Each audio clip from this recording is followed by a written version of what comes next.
Okay, we are live now. This is our second Founders Chat. I'm Candace, co-founder and CEO of the company.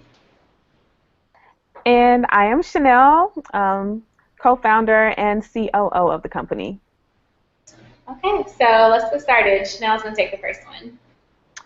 Sure. So the first question we got is about a business plan. The person asked says, I have only used my business plan for goals and pacing for me and my team. But as we get closer to launch, how important will this document be to potential lenders, investors in the months after I launch? So let me go in about a business plan. We have yet and Candace, you can correct me if I'm wrong, we have yet to be asked for an actual physical business plan.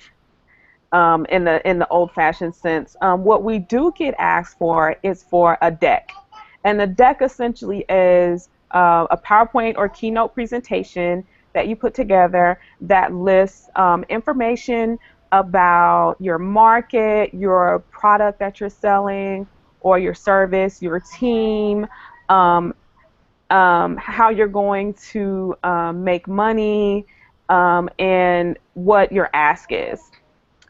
Candace, correct me if I'm missing anything. And you put that together, and they typically ask for that. And then if they're interested, they might schedule a meeting for you to go through that information with them. But one thing as far as for in your business plan that's really important to investors is your business model. So how you're going to make money. So you have to make sure that you have that information inside of your deck. So it's good that you actually have a physical business plan, but I would take it a step further and take that business plan and put it into a presentation deck so that investors and lenders can easily go through that information and get a good snapshot of your business. Yeah, exactly. All right, I'll go to the next question. This is in regards to revenue. First question is, we have decided to change our platform from paid site to a free site. We believe that this will allow us to grow our user base faster. But what is the best way to decide on a pricing package for advertising space? Great question. In terms of switching from paid to free, it definitely is an advantage to offer the site for free in an effort to get as many users and viewers as possible. A lot of people will sign up right away if they don't have to pay for your service. In terms of figuring out the pricing package for advertising space, so advertising is really based on the hundreds of thousands of users. The pricing, there are a lot of different ways you could price it. The most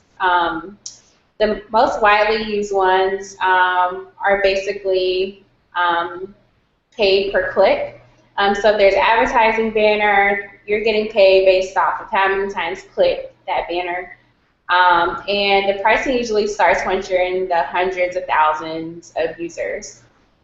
So the best way to think about it, if advertising is your main revenue stream, you should definitely know what your cost of business is so that you understand what your break-even point is going to be, as well as how many customers you need to turn a profit. That will help you determine your pricing. Also, you should have a good idea about how many eyeballs you're getting in order to pitch the price to a customer. So for example, if company X wants to advertise on your site, you should be able to confidently give them numbers on how many people will be able to view their advertisement. Is it 10,000? Is it 20,000? Is it 100,000? Because they're basically paying for that exposure. And based off of that, you should have an idea about how the value of each viewer is on that site. So if a company says, each view or each user is worth $1 to them, or they're worth 10 cents, you will be able to determine what that pricing needs to be. So if you have 10,000 users and company X says the value of each user is $1 to them, and you have a good conversion rate in terms of how many people are active on the platform, how many people actually interact with their advertisement, you can look at pricing starting at $10,000. Now, you also have to think about how frequently they're purchasing. Is it going to be per month? Are they advertising for the full year, or whatever the case may be? But those are some initial ways that you can go about thinking about it.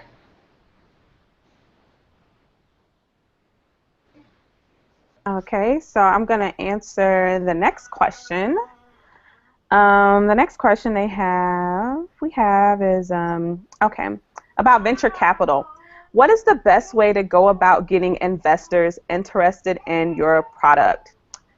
So this is a really good question because we are currently in the process of raising venture capital money as we speak. And so myself and Candace have had the opportunity to speak to so many different VC firms, and we pretty much get the same feedback overall, which is traction. You have to be able to show traction. So whether if it's a social platform or some kind of app, you need to show that a large amount of people care about your product enough to download it and are actually using your product.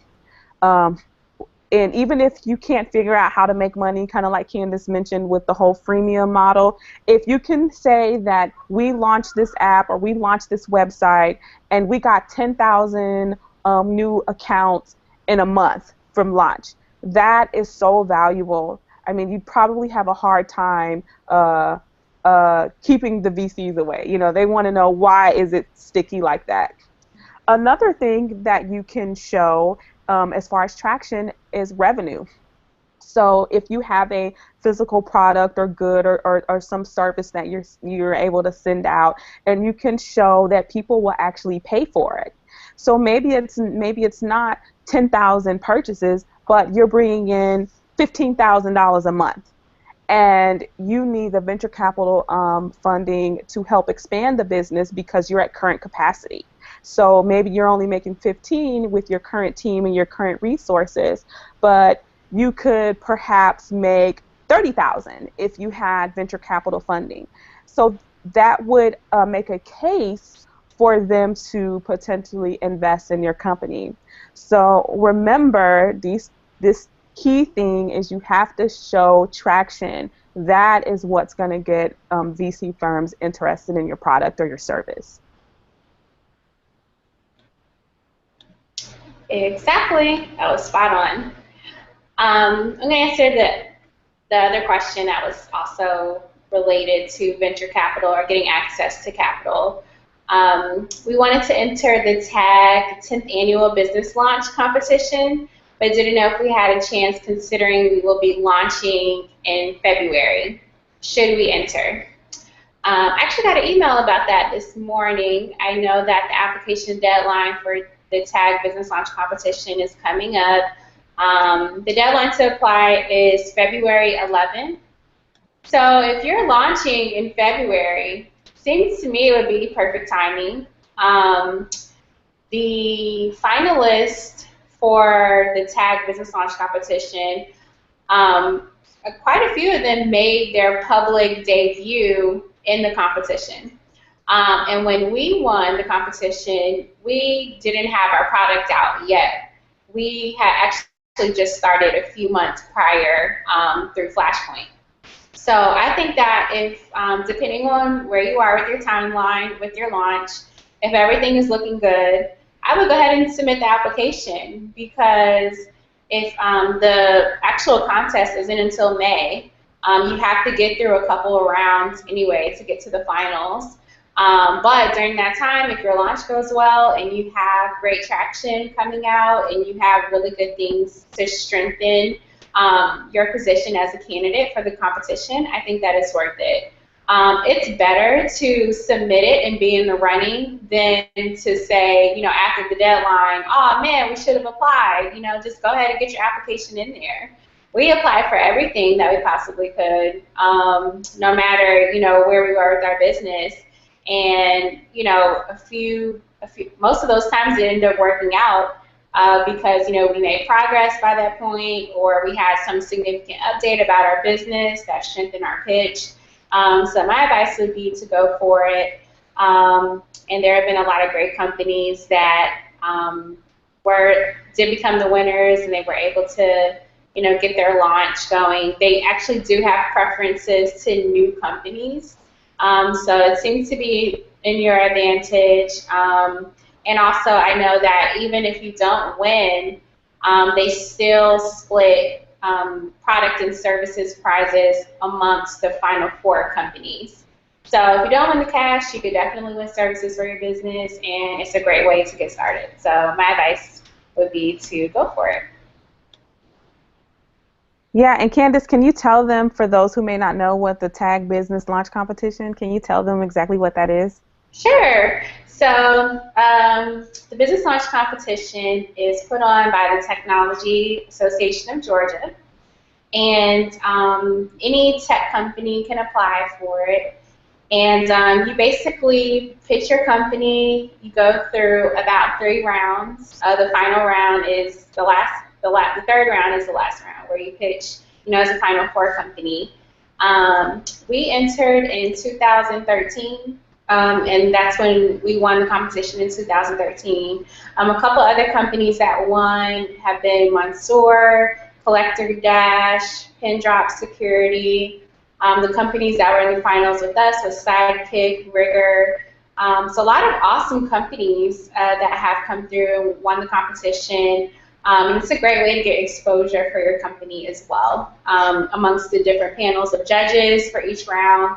And also, it's gotten bigger and bigger every single year. And the top prize is a $50,000 cash prize. So that's, what it is, and it's put on by a very great organization that was very supportive for us as we were getting our start. And so if you don't apply, you should definitely attend, because you will see some awesome companies present and just really network in the Atlanta startup community, which is really great, and they supported us tremendously as we were getting started. So great organization and great event. Awesome. So I'm going to go directly to the next question, which is about competition.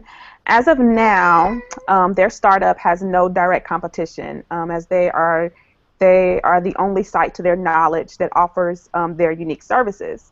So they want to know, what do we recommend to help them establish themselves as an industry leader and to prevent other companies from copying everything on their site? So first off, you can't prevent anyone from copying off of you. They say that copying someone is like the most sincere form of flattery. So think about it. If you have an awesome idea, you better believe someone's going to copy. I can just almost guarantee that. But what you want to do is be first to market. So if you're first to market and you've already established yourself and your brand and you have an awesome product, it doesn't matter who copies, because people are still going to gravitate towards what you have to offer and what your site has to offer. And also, being first to market, it also helps you establish yourself as an industry leader, because you have the chance to mold the perception of the brand and the industry and what it is that you want your consumer, your customers to feel, to look, to understand about your site, your product, your service. So I wouldn't worry about other people at this point, or other people copying. I would just focus on having the best product, the best service, the best website, whatever it is that you have, and just hurry up and put it out there so that you can see how people enjoy it and get their feedback and continuously to improve. Right, and I'll offer only 2 other additional things to that. One thing to make your business or product defensible is anything that can be patented. So if you have some high-tech thing going on and you can file a patent for it and you can prevent people from infringing on that patent, by all means, go ahead and do it, especially if you have the resources and the money to do it.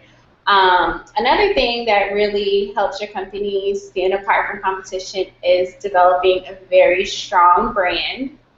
Um, it speaks wonders for how customers really relate and connect with your business.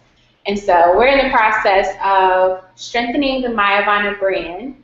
Um, that's not our strong suit because we're engineers. So we realized that we've been in the lab with our heads down, our computers, programming, and working on the technology aspects of things that we realize the brand and how that's represented out in the world really needs to be built up. So those are some things that we are looking to do this year with personifying the Myavana brand and voice.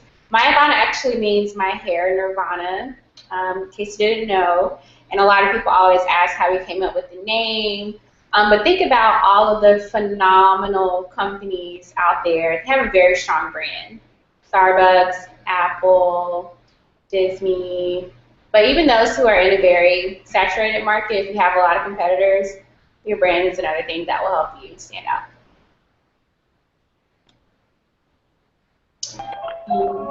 So that's the, oh, go ahead, Candace. No, I was going to move to the next question, but go ahead. Oh, okay, go ahead. Oh, I forgot. There is one more question. Sorry. You go right ahead. Just one more. This one's about target market. What are some ways you think we can reach our target market? Now, without knowing what your target market is, some points or tips about how to reach your target market. Number one is you need to define your target market to the most minute detail. Age, demographic, location, what do they like to do? Where does your target customer go on a daily basis? What music do they like listening to? What are their hobbies? No, you need to define your customer that deeply. And then from that point, you can think about where would I find these types of people? Those will be your channels or the ways that you actually reach your customer. Now, on top of that, once you've identified those channels, you'll know what to do to reach them. So I like to think about channels from a digital aspect and then a physical aspect. So on the physical side, for us, we define that our target market will be at hair shows, at meetups, at events that are pertinent for women of color, events in the hair industry, and college campuses. So those are some initial ways that we reached our target market in the beginning. On the digital side, definitely social media, so Facebook groups, Instagram accounts that promote hair care content, and we're still trying to figure out the best way to fully utilize the social landscape when it comes to different social channels. But keeping our end customer in mind and where they are, who they like, who they're influenced by is another huge thing. Because if you can team up with the influencers in your market, it already gives you a leg up in terms of finding your customer or them knowing about you. So those are a few things, a few ways you can reach your target market. When we started out, we also just physically went out there and talked to customers. So I always like to emphasize customer discovery because you think you know about your market, but you'll have a whole different idea once you take the time to actually get out there and talk to them about the problems that you're aiming to solve. Okay, so I think this is the part where we talk about what we've learned this past week. Mm-hmm. So one of the things that I feel like I've learned is network is key. You just never know who you meet and what kind of impact you're going to have on them and how they can help take you or your business or anything that you might be trying to do to the next level. And so if there are opportunities for you to network, no matter how big or small, always take those opportunities. If there are industry events or if you have a product, there are events where people who might like your product or your service, try to go to as many of those as possible and speak to as many people as possible, because you never know who you might meet and how maybe a few years or a few months or even a few days down the line, how they could potentially help you or you could both help each other. Right, that's very key. One thing I'm learning this week, or learning again, is to trust God in everything. Being an entrepreneur is very stressful, but it's a good stress because I love what I do. We love what we're building, no matter how hard it gets. We still love it. And last week, I just felt very, very heavy. Like I was carrying this stressful load of trying to figure everything out, trying to raise money, trying to finish our product, trying to do everything that's required of us to build a successful, sustainable, scalable company. And I just had to really just take a step back and acknowledge God in everything that I do and not feel like I am the one that has to figure out every single detail. You know, ultimately everything is in His hands and He will guide us and He will bring people to us who will help us. And I just really had to really remind myself of that because it's very easy to just be overly stressed. It was to the point where I could not go to sleep at night. I would be thinking about everything, and then I would end up not getting the right amount of sleep that I need to be productive the next day. So I'm learning more and more every day to also trust God in the process, and be open to how things will work out, even if it's not the way that you thought it would work out. And that has really, really helped me and has just taken a weight off of my shoulders. It helps me think more clearly too as we're problem solving every day. So that is my lesson learned. So this concludes our second Founders Chat. Hopefully you enjoyed our responses. If you have any questions, feel free to email us at hello@Myavana or tweet us at Myavana Hair or Instagram us at Myavana Hair. We'll see you next time. Thank you. Bye. Bye.